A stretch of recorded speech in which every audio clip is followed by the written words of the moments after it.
The wind moved slowly through the empty, broken buildings. Captain Rayan walked alone. Dust covered his black armor. His boots stepped over burnt metal, crushed stone, and broken glass. The air smelled like smoke and old blood. This place was once a city, now only ruins. The war had ended last week. Humans had won, but nothing felt like victory. Rayan's mission was simple: check for survivors, search for any useful tech, and return to the ship. But something felt wrong. He stopped. There was a sound, very soft, like breathing or crying. He raised his rifle and turned slowly. A broken wall stood ahead, half burned and shaking in the wind. Behind it, he heard it again, a small voice. He stepped closer. Then he saw her, a little girl, sitting on the ground, covered in dust. Her skin was blue. Her eyes glowed a soft silver. She looked not more than 5 years old. She had no shoes, no weapons, just a small necklace with a glowing white stone. She looked up at him. Her face was calm, but tired. Her eyes were wet with tears. Then she said, "Will you be my father?" Rayan froze. His finger moved off the trigger. He stared at her, confused. "What?" She stood up slowly. You look like him." "Like who?" "My father." Rayan looked around. "Where is your family?" "They're gone." "How long have you been here?" "I don't know." Her voice was soft. Her words were clear, almost too perfect. She spoke English like she had learned it before birth. Rayan lowered his rifle fully. "You're not human." She nodded. "But you are." He moved closer. "Are you hurt?" She shook her head. "Come on. It's not safe here." She reached for his hand. He hesitated, then took it. They moved quickly through the ruins. Every few seconds he looked back, expecting something to follow them.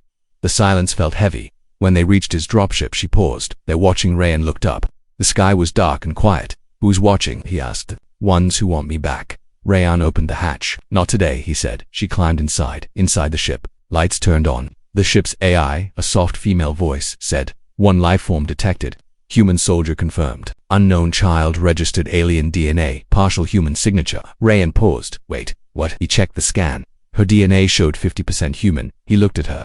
She was now sitting quietly on a chair, swinging her legs. "Who are you?" he asked. She looked at him again with those strange glowing eyes. "I don't know, but I was made to find you." He sat down across from her. "Made," she pointed to a necklace. "This has your code, the same one in your blood." Rayan's head started spinning. "That's impossible." "Nothing is impossible anymore," she said. Then suddenly, the ship's alarm beeped. Unidentified drones approaching. Hostile intent detected. Rayan jumped up and looked at the radar. 3 red dots. Getting closer. "Hold on," he said. Ship lifted fast into the sky. Engines screaming. The ruins below got smaller and smaller. The girl held tight to the chair. Missiles flew past them. Rayan turned hard to avoid them. One exploded nearby. The ship shook. The girl closed her eyes. She started to hum a soft, slow melody. Rayan paused. That song that was an old Earth lullaby, one his wife used to sing to their daughter before they were both killed. He looked at her again. "Where did you hear that song?" She opened her eyes. "It's in me." "From you?" The ship shook again. He took the controls. "We need to get out of here." They escaped the drones, finally flying into deep space. The girl spoke one more time. "They will come for me, and for you." Rayan asked, "Who are they?" She looked out the window, voice almost a whisper. "The ones who made me, and now want to end you." Asterisk. The stars outside the ship moved slowly, like they were watching. Rayan sat in silence. His hands were still shaking from the escape. The girl sat across from him, quiet, too quiet. Her eyes watched the stars like they were speaking to her. Had questions, 100 of them, but didn't know which one to ask first. She broke the silence. "Do you remember your daughter?" Rayan froze. "How do you know I had one?" "I saw her." "In your memories, that's not possible." "But it is." She closed her eyes. She had brown hair. She liked blue butterflies. She died in a fire. Rayan stood up. His heart was beating fast now. "Who are you?" "I don't know, but I feel her in me, and I feel you." He stared at her. "Are you some kind of clone?" "I am not your daughter," she said calmly. "But I was made using your code, maybe hers." Rayan stepped back. Outside, the stars kept moving. Inside, time felt frozen. He walked to the ship's medbay. "We'll test this right now." He placed his hand on the scanner. A green light scanned his fingerprint, his blood. Then he looked at the girl. "Your turn." She nodded and placed her hand on the scanner. A soft hum, a silver glow. Match found, 52% DNA compatible. Subject shares biological origin. Rayan stared at the screen, then at her. How? She looked down at her necklace, the glowing white stone. "I was made in a place with white walls, metal floors, and cold lights. I remember voices. Some were kind, some were not." She looked at him again. "I didn't have a name there, just a number." "What was the number?" She took a deep breath. HFY 13. Rayan's breath caught. HFY, it was an old project, long buried, long denied by Earth Command. A plan to mix human DNA with alien tech. A plan to make something stronger, faster, more evolved. The project was shut down years ago. They said it failed, but here she was. Alive. Ryan sat down slowly. You were born in a lab. She nodded. And you escaped. No, someone helped me. A woman with red eyes. She said I had to find you, that you would protect me. Ryan was speechless. Why me? He whispered. Because you stayed human, she said simply, before he could answer. The ship lights flickered. A low sound like static echoed through the hallway. She looked up suddenly.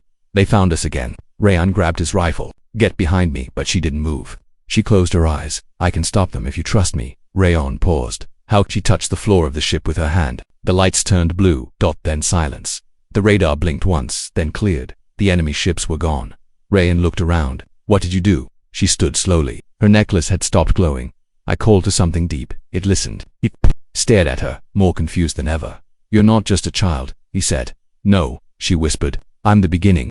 The stars were silent, but inside the ship Captain Rayon couldn't sleep. He kept hearing her voice, soft, calm, and strange. I'm the beginning. He didn't understand what it meant, and that scared him more than any war ever had. The girl was sleeping now, curled up in the corner of the small room, her face peaceful, like nothing had happened. But something had happened. She made enemy ships disappear without touching them. She changed the ship's systems without using her hands. She was more than a child, more than science. She was becoming something else. Suddenly, alarms screamed. Warning, hostile signature detected. Multiple crafts inbound, distance to 900 kilometers, and closing. Rayon ran to the cockpit. The radar showed 4 red dots. Fast, organized, coming straight for them. The girl appeared behind him. They're here. Who are they? He asked. Bounty hunters. From many planets. Paid by the ones who made me. They want to take me back. Why? Because they're afraid of me. Rayon grabbed the controls. Hold tight. He pushed the ship into full thrust. Stars blurred into lines, but the hunters followed like shadows. Missiles launched. He turned hard. The ship shook. Lights flickered. He spoke to the girl. Can you do it again, what you did before? She shook her head. It won't work this time. They've changed their tech weapons. He asked. She looked down. No, they've blocked my signal. Rayon cursed under his breath. The ship jolted. One engine was hit. Smoke filled the hallway. He pulled the ship into a narrow asteroid field. Jagged rocks flew past them behind. 2 enemy ships exploded, crashing into the asteroids. 2 left. A voice echoed through the comms. This is Bounty Class 9. Hand over the hybrid. You'll be spared. Rayon turned the comms on. Come take her yourself. There was silence. Then they fired again. This time the ship couldn't dodge fast enough. It spun and hit a small asteroid. The control board sparked. The engines failed. They were falling. Rayon grabbed the girl and held her close. Hold on. The ship crashed into a moon's surface, snow and metal flying into the sky. Later the smoke cleared. Rayon opened his eyes. Pain in his ribs. Blood on his forehead. He looked beside him. She was still breathing. Alive. But her eyes were glowing brighter. She stood up slowly, calmly, like nothing had hit her. Stay here, she said. She walked out of the ship barefoot into the snow. Rayon followed. Limping. The 2 remaining bounty hunters landed their ship. Tall, armored, non-human. One held a scanner. HFY 13. You have no place in this galaxy. You are a mistake. The girl stepped forward. I'm not a mistake, she said softly. The bounty hunter raised his weapon. Before he could shoot, she lifted her hand. The snow around her lifted too. The ground shook. The hunter tried to run, but it was too late. The snow turned to ice sharp, fast, wrapping around his body like chains. He screamed. The second hunter flew back, terrified. Rayon ran to her. Stop, you'll kill him. She looked at Rayon, her eyes soft again. She lowered her hand. The ice stopped. The hunter dropped to the ground, frozen, but alive. She turned to Rayon. I didn't want to hurt them, I know, he said. But what are you? She looked at the stars above. I don't know yet, but I can feel it growing. Feel what the part of me that isn't just me. He placed a hand on her shoulder.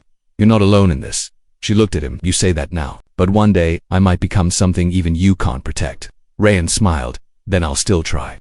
The cold wind howled over the frozen moon. Rayon sat by the fire, wrapping an old cloth around his bruised arm. Across from him, the girl sat silent, watching the flames dance. Neither of them spoke for a while. Then she said, You don't trust me, do you? Rayon looked at her. I don't even trust myself anymore, he said. The flames crackled. The firelight made her eyes shine like glass. You saved me, he said, but what you did, I've never seen anything like it. She looked down at her hands. I didn't know I could do it. I just felt something, a force inside me. It wanted to protect you. That force is growing, he said. It scares people. It even scares me, she whispered. Then maybe I should go. He stood up quickly. No, I said I'd protect you. I meant it. She smiled faintly. Even if I'm dangerous. He nodded, especially then. He looked up at the sky. We can't hide forever. I know someone, a friend, a mechanic from The war, he owes me his life. The girl asked, can we trust him? Rayon looked away. I hope so. Hours later, the ship limped through space, held together by tape and faith. Smoke leaked from one engine, lights flickered, and the oxygen level was low. They finally landed on a desert planet called Narthostri, dry, cracked, and hot. The mechanic's shop was at the edge of a broken spaceport. It looked like a pile of junk stacked over more junk. But inside, it was alive with sparks, machines, and the smell of burning metal. A large man stepped out from the shadows. Bald head, big arms, oil stains on his shirt. Rayan, he said, laughing, you look worse than usual. Hello, Kellen, Rayan replied, still patching up garbage and calling it gold. Kellen hugged him roughly. You still owe me. For that engine in Sector 5, Rayan pointed back. Well, I've brought you a whole ship to fix now. Kellen looked past him and saw the girl. His smile faded for a second, then returned. Well, what do we have here? Rayan replied. Quickly, she's with me. Just help us fix the ship. We'll be gone by morning. Kellen nodded slowly, of course. Anything for an old friend. Night, while the girl slept inside a quiet room, Rayan sat at the workbench with Kellen, drinking recycled water. Listen, Rayan said, she's special. There are people, things hunting her. Yeah, Kellen said. She doesn't look normal. Those eyes, she's not a threat, Rayan said. Kellen smiled. You always had a soft spot for broken things. He stood up. Well, I'll finish the ship by morning. You two rest. Rayan nodded, but something felt off. Kellen was too calm, too friendly. Later that night, the girl woke up. She heard a whisper through the vents. Move her before the buyer gets nervous. She froze. Another voice replied. Rayan won't know until it's too late. She quietly stepped to the door. Locked, she touched the metal. It shimmered softly. And unlocked, she ran through the hallway and found Rayan asleep, his arm across his chest, breathing heavily. She shook him. Rayan, wake up. His eyes opened fast. What is it? They're going to sell me. Tonight. He sat up instantly. What? Kellen has a buyer. Rayan grabbed his gun. Then he heard footsteps, heavy boots. Outside the door. Escape. Kellen's voice came through the door. Sorry, Rayan, but she's worth more than every favor I ever owed you. You lied to me, Rayan growled. I didn't lie. I just changed the deal. Kellen opened the door with 2 armed guards behind him, but Rayan was faster. He threw a smoke, grenade, blinding light, chaos. He grabbed the girl's hand. Run. They darted through the back of the shop. Sirens blared. Kellen shouted, stop them. As they reached the hangar, Rayan was shot in the leg. He fell. The girl turned. Her eyes glowed again, bright, fierce. She raised a hand. The guards froze as if held by invisible chains. Their guns fell. She helped Rayan up. Can you walk? Just move, he said. They boarded the half-fixed ship. Engine stuttered, but it flew as the stars returned to the window. Rayan sat back, blood on his leg, pain in his eyes. You were right, the girl said. About what? He asked. You can't trust everyone. Rayan smiled through the pain. And you're stronger than you think. No more hiding. That's what Rayan kept telling himself as the stars passed by the window. He sat in the pilot's seat, one hand on the controls, the other pressing against his wounded leg. The bleeding had slowed, but the pain stayed sharp. The girl stood beside him, quiet, holding the necklace, the white glowing stone in her hand. We need answers, she said. Rayan nodded. And I know where to find them. Destination, Earth's forgotten moonbase. It wasn't on any official map. Buried beneath a crater on Luna 7, an off-world moon, long abandoned by Earth Command. But Rayan remembered it. He had been there once, years ago. He had signed papers he didn't read, given blood samples, and walked through long white hallways with mirrors for walls. They told him it was for research. They never told him what they were creating. Landing at the lab. The ship landed softly in the dust. The building looked like a skeleton of metal and silence. Half collapsed, windows broken, the Earth flag faded on the wall. They stepped inside together. No guards. No power, just the sound of their own footsteps. I remember this place, the girl said. You were here. I don't know how, but I feel it, like it's inside me. They moved through the hall. Rayan pushed open a heavy door, marked Project HFY Level 3 RESTRICT. Inside was a large lab, frozen in time. Broken machines, empty capsules, shattered glass, computers covered in dust. But one screen still blinked, barely alive. Enter path. Rayan typed in an old security code he hadn't used in 10 years. Access granted. A file opened. HFY-13 hybrid female. Year 2277. Status. A CTIVE. Genetic origin. Classified. Parental DNA. Subject Alpha. Captain Rayan Voss. Subject Beta. Deceased civilian. Amira Vossrian froze. His hands trembled. She's made from. The girl finished the sentence. Your wife. Tears filled his eyes. I thought I lost her. Both of you. You did. The girl said gently, but they used your pain. They used your love. They built me. From your loss. He backed away, the truth hitting harder than any bullet. I didn't agree to this, he said. No, she said. But your blood said yes. He looked at her, truly looked at her. Not as a mission, not as a problem, not even as a mystery, but as a part of his past, and maybe his future. You're not a weapon. he said. You're a memory. Turned. Real. She walked closer. And now I'm becoming more than memory. The video file, another file opened automatically, a video.rayan on screen, but younger. He looked straight into the camera. If you're seeing this, it means the project survived, and so did she. Her name is whatever she chooses. But she came from us, from something real.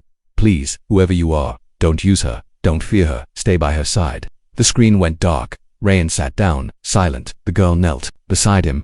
You tried to protect me before I was even born, he whispered, and I'll never stop. Outside the lab, the moment felt quiet, whole, but silence never lasts long in space. A sound buzzed in their ears. The radar on Ray's wrist blinked. Unknown signal. A voice came through, loud, inhuman, cold. HFY 13 has broken containment. Location confirmed. Retrieval team inbound. Prepare for full force extraction. The girl looked at Rayan. They're coming. He stood up. Then we make our stand. No more running, she asked. No more hiding, he said. She smiled. Good. Her eyes began to glow again. Not with fear, but with control. The lab lights flickered and slowly came back on. She reached toward a machine and it powered up by her touch. She was not scared anymore. She was ready. The moon cracked beneath their feet. The ground rumbled like it was warning them. The lab behind them, once quiet, buried, and forgotten, was now glowing. Lights flickered, machines hummed, and power returned. All because of her, because she was awake now. Rayan stood at the edge of the cliff outside, his rifle hanging from one shoulder, his wounded leg wrapped in cloth. He stared at the black sky. He could feel it before he saw it. Something was coming. She stood beside him, holding nothing, no weapons, no armor, just the soft white stone around her neck. They're close, she whispered. He nodded. How many? She closed her eyes. More than before, faster, smarter, and not human. Rayan tightened his grip on the rifle. They're not taking you. She looked at him. They don't just want to take me. He turned to her. They want to use me, to end your people. Earth will fall if they win tonight.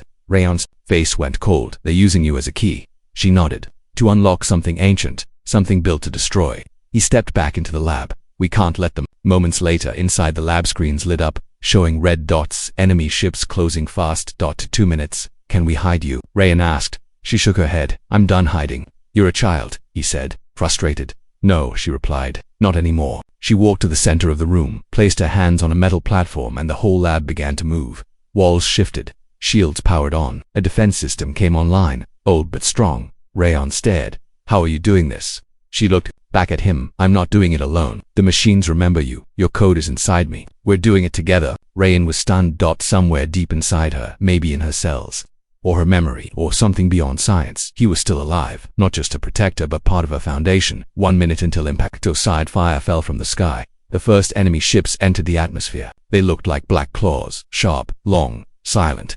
Inside the lab, Rayan checked every weapon left. Most were old. One barely charged plasma cannon, a few energy shields. No backup. You still want to fight? He asked her. She nodded. But not like them. He looked confused. Then how? She stepped toward the door. I'll show you. The sky opens. The enemy landed. Tall figures stepped onto the moon's surface. Their armor shimmered like glass. No faces, just masks. They spoke through a machine. Subject HFY 13. Surrender now. Your existence is a violation. Rayan stood at the door, rifle ready. You'll have to go through me. They raised their weapons, but then she stepped out. Alone. Hands empty, eyes glowing. She didn't run. She didn't hide. She simply said, you were wrong to create me, and now you'll be wrong to try and use me. The ground began to hum, not shake. Hum, like a deep song rising from the moon itself. Her necklace glowed bright white. Energy lifted around her. Her hair moved like wind, though there was none. Ice from the moon's ground rose up like shields. Light burst from her feet. She was becoming something else, not alien, not human, but something new. The soldiers fired and the energy bent. Their bullets curved midair, hitting the dirt. She raised one hand, not in violence, in warning. Leave. Now or I will not protect you from what is coming next. They didn't listen. They attacked again, so she let go. A wave of light pulsed from her chest, not fire, not destruction, but force, pure ancient force. Machines shut down. Ships froze midair. Masks cracked, and then silence. All enemies fell to the ground, unconscious, not dead. Rayan stepped forward. He looked at her, standing in the light, breathing heavy. You didn't kill them, he said. She looked at him. I didn't have to. That's not what I was made for. He smiled, proud. Shaken, she whispered. But there's more. One final door. He asked where. She pointed at the sky. Earth. The ship entered Earth's orbit quietly. No alarms, no threats, no welcome either. Just silence. Below them the planet glowed, blue and green, full of life. But behind that beauty, fear waited. Earth Command had received the signal. They knew she was coming. They knew what she was. Inside the ship, Rayan stood beside her. You don't have to do this, he said. She looked at him, double quotes. Yes, I do. They'll try to use you or destroy you. I know. He placed a hand on her shoulder. Then let me go with you. She smiled. You already have. The descent, their ship was small, old, scarred, but it flew with purpose.